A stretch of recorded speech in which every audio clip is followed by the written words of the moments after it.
Hi everybody, welcome to the dungeon. I am really excited. Today we are going to talk about candy. I love candy, you guys. It's like one of my favorite things. Unfortunately, I can't eat it anymore, but I can definitely enjoy it by making some. So I'm going to start out by making a punty. This is a freestanding candy off Mandrel. I just used the same color that I'm going to build up the candy with, and here we have the bubblegum pink. So this is kind of going to be a tutti frutti flavor, I think, when it's said and done. That's what I finally decided. Anyway, I'm going to build up a whole bunch of glass on the end of my punty by starting with a ball and then putting it on the punty, and you kind of get the picture there. Add as much as you think you need. Then make sure that no matter what, you know where the end of the mandrel is. That's really important. So even if you have to roll it out a little bit, just to give yourself an idea. Here I'm rolling it in the the marble mold. That also helps to kind of cut in the neckline of where you're going to take it off. Here's where you can put on any kind of detail that you want. You can do this so many different ways. This is a multicolored cane that I'm using here.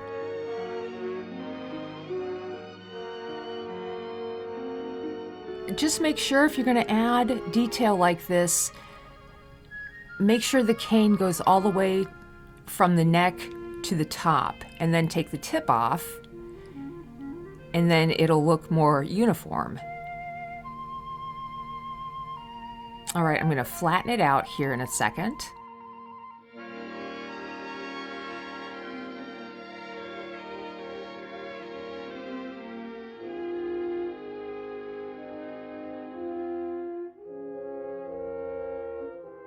All right, here I'm going to add all my clear. I'm going to do a clear over the whole thing so it looks like a candy wrapper. And it's nice because it does kind of magnify the colors underneath. I start from the top and just get as much glass as I can and swipe all the way down to the bottom.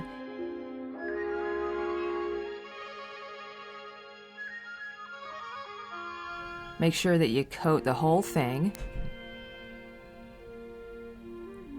And now we're just going to flatten it out some more to redefine that shape.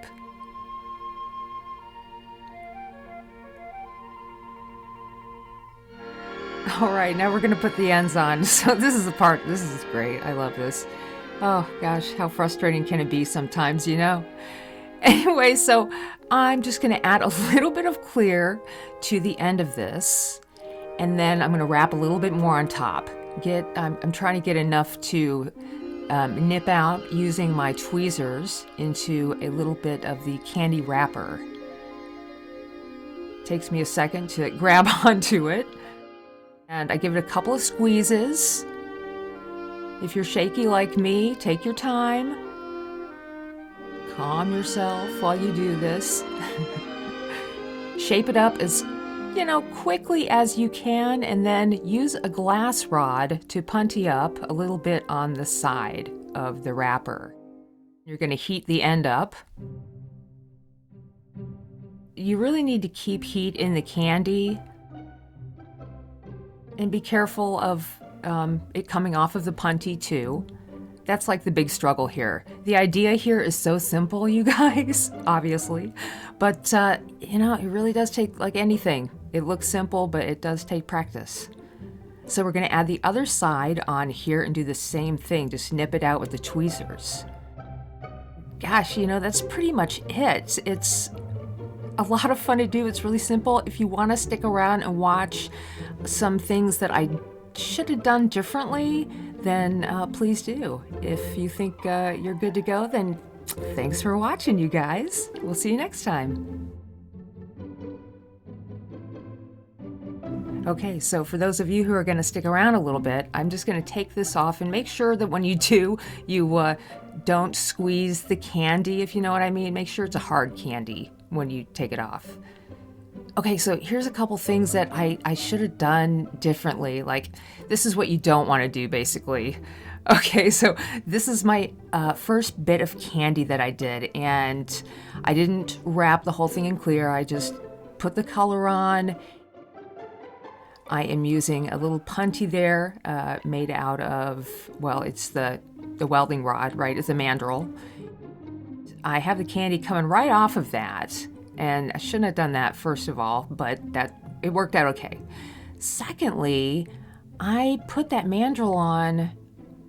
All right, well, I'm just pulling these out here real quick, which actually is a really nice little technique. But look at how I put this mandrel on. You don't want to do this because the point of is just, no, it's not good. You don't want such a tiny point of attachment there.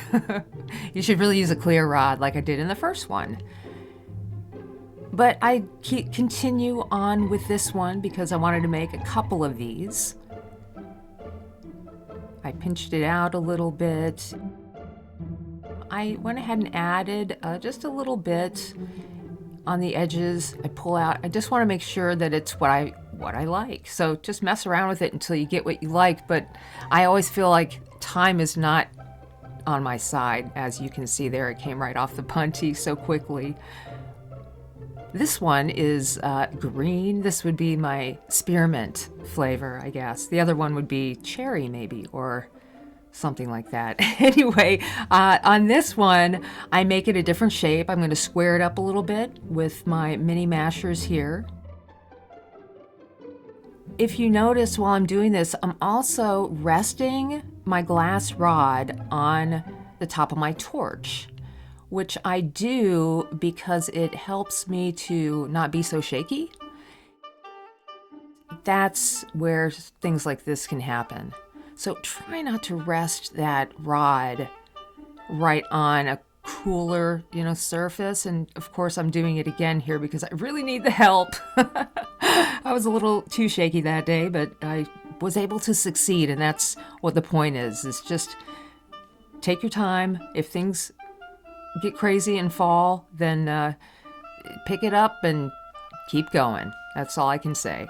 And here at the end, I just wanted to pull a little bit of that extra broken rod off and finish this piece, put it away, and take a deep breath.